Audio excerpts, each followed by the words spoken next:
Hello বন্ধু, আজকে আমি ঘুরবার নিয়ে আসলাম বানিয়াপাড়া ব্রিজে। এই রোদের মধ্যে দেখেন, এই যে বানিয়াপাড়া ব্রিজে আসলাম আর এখানে ব্রিজে এসে ভালো লাগতেছে। পুরা রোদ, মাস্ক কিনতে আইসি যাতে কালা না হয়। আগের তো গার্লফ্রেন্ড নাই, গাই নসিবটাই খারাপ। আর এখনকার এখানে আইসা দুই সাইডে এত সুন্দর বস্তু দেখলাম যেটা নাকি সেই দাম, আর বাংলাদেশে এটা নিয়ে ভাইরাল। তো আমরা এই যে কি করতেছি বুঝেন নাই, মানে এই যে বুঝাই দেয় তরমুজ। এই যে দেখেন, এই যে তরমুজ এখানে, এই যে কি সুন্দর তরমুজ গুলা আইসে। মনে করে খালি মনে করে শান্তি লাগতো, কিন্তু খাওয়া তো যাবো না, রোজার দিন। তো আমরা দৃশ্যগুলো দেখলাম, ভালো লাগলো বন্ধু। এখনকার আমরা জায়গাটা দেখলাম বানিয়াপাড়া ব্রিজের এনে আইসা। এখনকার পানি নাই, ড্রাই সিজন, কিছুদিন পরে পানি আসবো, তখনকার আবার আমরা আসবো আইসার দেখবো।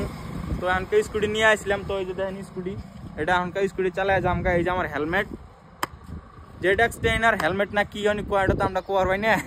দেখো এই যে ম্যাক্স প্রো। সো